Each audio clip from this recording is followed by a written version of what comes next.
सल्तनत हमीदाबाद की सुबह आम दिनों जैसी ही थी। सूरज धीरे धीरे लाल मिट्टी की गलियों पर उतर रहा था। मस्जिद से फज्र की अजान की आखिरी गूंज हवा में तैर रही थी। दुकानदार अपनी दुकानों के शटर उठा रहे थे और गरीबों की बस्ती में बच्चे खाली पेट खेलते फिर रहे थे। लेकिन उस सुबह एक बच्चा ऐसा था जिसके लिए ये सुबह भी रात से ज्यादा अंधेरी थी। उसका नाम था अमीन। अमीन की उम्र कोई 8 साल रही होगी। पतले हाथ, उभरी हुई हड्डियां और आंखें, ऐसी आंखें जिनमें बचपन नहीं भूख बस गई थी। 3 दिन से उसके घर में चूल्हा नहीं जला था। मां बीमार थी। बाप कई महीने पहले काम की तलाश में गया और फिर कभी लौटा नहीं। अमीन ने सुबह उठते ही मां के सूखे होंठों को देखा और छोटे भाई को देखा जो भूख से रोते रोते सो गया था। उसने मन में ठान लिया, आज कुछ भी हो जाए, एक रोटी लेकर ही लौटूंगा। सल्तनत में एक आदमी था जिसका नाम सुनते ही लोग सीधा खड़े हो जाते थे। सेठ यूसुफ अल हमीदी, शहर का सबसे अमीर व्यापारी। अनाज के गोदाम, कपड़ों की हवेलियां, सोने चांदी की तिजोरियां। उसका घर नहीं, महल था। ऊंचे फाटक, मोटी दीवारें और बाहर खड़े हथियार बंद पहरेदार। लोग कहते थे अगर यूसुफ चाहे तो पूरा शहर एक दिन में खरीद ले। लेकिन लोग ये भी कहते थे उसका दिल उसके ताले जितना ही सख्त है। यूसुफ को अपने पैसे पर नाज था। वो अक्सर कहा करता, गरीब अपनी आलस की वजह से गरीब है। मेरी दौलत मेरी अक्ल की देन है, किसी की दुआ की नहीं। अमीन नंगे पांव उसी महल के सामने आकर खड़ा हुआ। उसने ऊपर देखा, ऊंचा दरवाजा और उस पर चमकता हुआ लोहे का कुंडा। उसका दिल तेज तेज धड़क रहा था।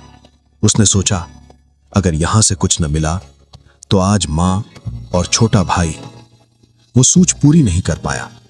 उसने धीरे धीरे दरवाजा खटखटाया। ठक ठक। पहरेदार ने घूर कर देखा। क्या चाहिए? अमीन की आवाज कांप रही थी। भैया, एक रोटी। पहरेदार हंस पड़ा। ये कोई सराय है क्या? अमीन ने हाथ जोड़ दिए।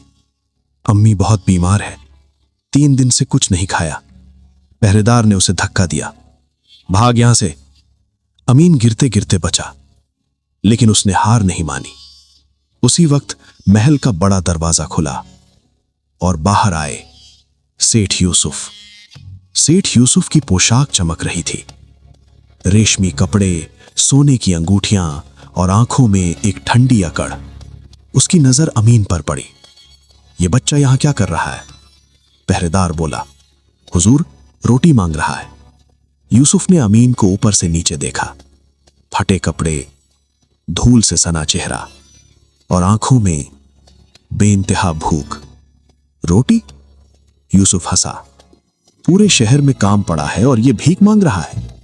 अमीन ने कांपते हुए कहा, हुजूर, सिर्फ एक आखिरी रोटी। उस शब्द ने हवा को भारी कर दिया। आखिरी रोटी। लेकिन यूसुफ का दिल नहीं पसीजा। उसने सख्त आवाज में कहा, अगर हर भूखे को मैं रोटी देने लगूं तो मेरा खजाना खाली हो जाएगा। फिर उसने पहरेदार से कहा, दरवाजा बंद करो। भारी लकड़ी का दरवाजा अमीन के सामने बंद हो गया।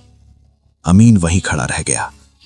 कुछ पल, कुछ सांसें, फिर उसकी आंखों से आंसू गिरने लगे।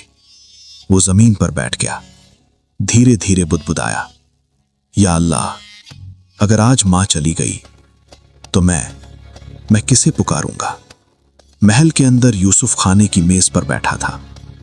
उसके सामने तरह तरह के पकवान थे, लेकिन उसके कानों में एक आवाज बार बार गूंज रही थी, आखिरी रोटी। उसने सिर झटका। फिजूल की भावुकता। उसने खुद से कहा, मैं बादशाह नहीं, व्यापारी हूं। अमीन अपनी मां के पास लौटा, खाली हाथ। मां ने उसकी आंखों में देखा और सब समझ गई। उसने बच्चे को सीने से लगाया। कोई बात नहीं बेटा, अल्लाह बड़ा है। लेकिन आधी रात में मां की सांसें टूट गई। अमीन ने मां को हिलाया। अम्मी, उठो, मैं कल फिर कोशिश करूंगा। लेकिन मां नहीं उठी। साल बीत गए। सल्तनत हमीदाबाद और भी बड़ी हो गई। बाजार फैल गए, सौदे बढ़ गए और सेठ यूसुफ अल हमीदी की दौलत पहले से दुगनी हो चुकी थी। अब लोग उसे सिर्फ सेठ नहीं, खजाने का मालिक कहने लगे थे। जहां वो जाता लोग झुकते, जहां वो बैठता लोग खड़े रहते। लेकिन जितनी उसकी दौलत बढ़ी, उतना ही उसका दिल सिकुड़ता चला गया। वो अब पहले से ज्यादा सख्त था, ज्यादा घमंडी और ज्यादा बेरहम। उसकी जबान पर अक्सर एक ही बात रहती, मैंने ये सब अपने दम पर कमाया है, मुझ पर किसी का कोई एहसान नहीं। एक दिन शहर के बड़े आलिम सेठ यूसुफ से मिलने आए। आदर से बोले, सेठ साहब, अल्लाह ने आपको बहुत दिया है, अब ज़कात का हक अदा करने का वक्त है। यूसुफ हंसा, ज़कात? मैं पहले ही मजदूरी देता हूं, टैक्स देता हूं, अब और क्या दूं? आलिम ने नरमी से कहा, यह माल आपका नहीं, अल्लाह की अमानत है, गरीबों का इसमें हक है। यूसुफ का चेहरा सख्त हो गया। गरीबों का हक? अगर हर गरीब को हक देना शुरू कर दिया तो अमीर कौन रहेगा? कमरे में सन्नाटा छा गया। आलिम उठ खड़े हुए। याद रखिए सेठ साहब, जिस दिन मालिक ने मांग लिया उस दिन हिसाब देना पड़ेगा। यूसुफ ने मुंह फेर लिया, जब वो दिन आएगा तब देखा जाएगा। अब यूसुफ का महल और भी भव्य हो गया था। नई दीवारें, नए फव्वारे, नई नौकरानियां। खाने की मेज पर इतना खाना होता कि आधा फेंक दिया जाता। लेकिन महल के बाहर भूखे बच्चे, बीमार औरतें और टूटे सपने खड़े रहते। यूसुफ खिड़की से झांकता और पर्दा गिरा देता। मेरी जिम्मेदारी नहीं, वो खुद से कहता। लेकिन रात को जब वो अकेला होता तो कभी कभी एक आवाज उसके कानों में गूंजती, आखिरी रोटी। वो बेचैनी से करवट बदलता। यूसुफ महल की छत पर खड़ा था। सूरज ढल रहा था। नीचे वही गली थी जहां कभी एक बच्चा उसके दरवाजे पर रोया था। वो पल भर रुका। उसे याद आया फटी कमीज, कांपती आवाज और वो शब्द, हुजूर, सिर्फ एक आखिरी रोटी। यूसुफ ने दांत भींचे। कमजोरी है ये, उसने खुद से कहा, और उसने अपने दिल पर एक और ताला लगा दिया। वक्त हमेशा सीधा नहीं चलता। एक दिन यूसुफ ने एक बहुत बड़ा सौदा किया, अनाज का। लेकिन इस बार उसके साझेदार ने उसे धोखा दे दिया। जहाज डूब गया, अनाज सड़ गया, लाखों का नुकसान। पहली बार यूसुफ को पसीना आया। ये कैसे हो सकता है? वो चिल्लाया। नौकर डर गए, लेकिन उसने खुद को समझाया, कोई बात नहीं, मेरे पास बहुत है। कुछ ही महीनों बाद यूसुफ बीमार पड़ गया। डॉक्टर आए, हकीम आए, सब ने कहा आराम की जरूरत है, तनाव कम कीजिए। लेकिन यूसुफ ने आराम नहीं किया। दौलत रुकनी नहीं चाहिए। वो बिस्तर पर पड़े पड़े भी सौदे तय करता। रातों को उसे पसीने आते, उसे सपने दिखते, एक बच्चा उसके सामने खड़ा है, हाथ फैला हुआ। वो जागकर चिल्लाता, मैंने कुछ नहीं किया। यूसुफ की बीवी अब उससे दूर रहने लगी। आप बदल गए हैं सेठ साहब, आपके पास सब कुछ है लेकिन सुकून नहीं। यूसुफ गुस्से में बोला, सुकून पैसे से आता है। बीवी की आंखों में आंसू आ गए। नहीं, सुकून इंसानियत से आता है। वो बात यूसुफ के दिल में चुभी, लेकिन उसने फिर अनसुना कर दिया। धीरे धीरे नुकसान बढ़ने लगे। एक गोदाम में आग लग गई, एक जहाज लुट गया, एक साझेदार भाग गया। लोग जो कल तक झुककर सलाम करते थे, अब आंखें चुराने लगे। यूसुफ पहली बार अकेला महसूस करने लगा। रात को वो महल के एक कमरे में बैठा सोने की तिजोरी देखता। ये सब मेरा है, वो खुद को दिलासा देता। लेकिन दिल के किसी कोने में डर बैठ चुका था। एक दिन यूसुफ की गाड़ी उसी पुरानी गली से गुजरी। वहां एक छोटा बच्चा रोटी लिए खड़ा था। यूसुफ की सांस अटक गई। उसे लगा जैसे वक्त पलट गया हो। उसने खिड़की बंद कर ली, लेकिन दिल का दरवाजा अब पूरी तरह बंद नहीं हो पा रहा था। उसी रात एक बुजुर्ग दरवाजे पर आए। नौकर ने कहा, कोई फकीर है? यूसुफ ने झुंझलाकर कहा, भगा दो। लेकिन बुजुर्ग की आवाज आई, मैं भी कभी एक रोटी मांगने आया था। यूसुफ कांप गया। उसने दरवाजा खुलवाया, लेकिन बाहर कोई नहीं था, सिर्फ हवा और एक सन्नाटा। उस रात यूसुफ पहली बार रोया, बिना आवाज के। वक्त किसी को मोहलत नहीं देता।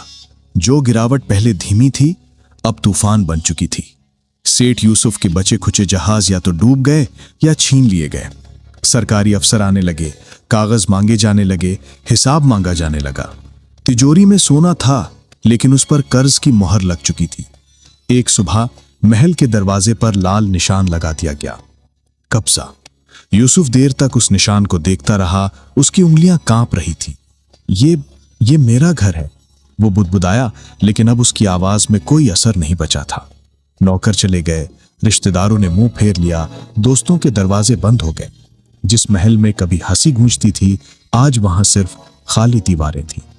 यूसुफ की बीवी अपने मायके चली गई। जाते वक्त उसने सिर्फ एक बात कही, मैंने आपको खोया उस दिन जब आपने इंसानियत खो दी थी। वो शब्द यूसुफ के सीने में कील की तरह गड़ गए। यूसुफ अब एक टूटे हुए कमरे में जमीन पर बैठा था। पेट में ऐसी आग लगी थी जैसी उसने कभी नहीं जानी थी। उसने अपने हाथ देखे। ये वही हाथ थे जो कभी रोटियां फेंक देते थे। आज वही हाथ खाली थे।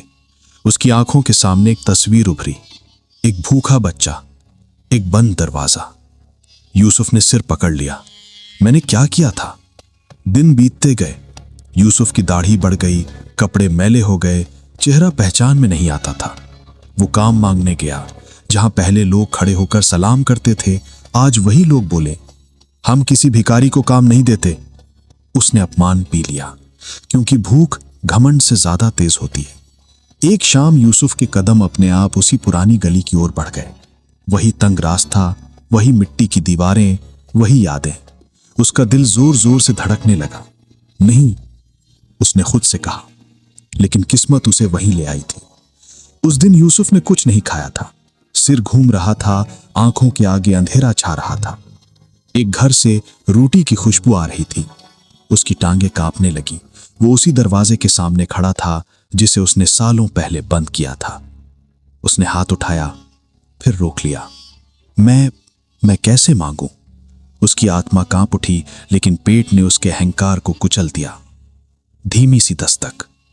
अंदर से किसी औरत की आवाज आई। कौन? यूसुफ की आवाज गले में अटक गई। मैं भूखा हूं। दरवाजा खुला। एक औरत और उसके पीछे एक जवान लड़का।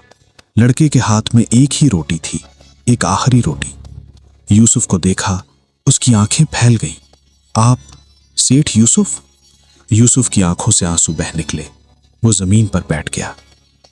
हां, वही हूं। लड़का आगे बढ़ा। आप मुझे पहचानते हैं? उसकी आवाज शांत थी। यूसुफ ने ध्यान से देखा। वही आंखें, वही चेहरा। वक्त थम गया। मैं वही बच्चा हूं, लड़के ने कहा, जो एक दिन आपसे रोटी मांगने आया था। यूसुफ की सांस टूट गई। और आज? लड़के ने रोटी आगे बढ़ाई। मेरे पास भी बस यही आखिरी रोटी है। यूसुफ रो पड़ा, जोर जोर से। मुझे माफ कर दो। वो सिसकता रहा। मैं अंधा था। रोटी दो हिस्सों में तोड़ी, एक हिस्सा यूसुफ की ओर बढ़ाया। भूख किसी को छोटा नहीं बनाती, उसने कहा, घमंड बनाता है। यूसुफ ने कांपते हाथों से रोटी ली। हर निवाला आंसुओं से भीगा था। उस रात यूसुफ को सुकून की नींद आई, सालों बाद। सुबह उसने फज्र की आजान सुनी।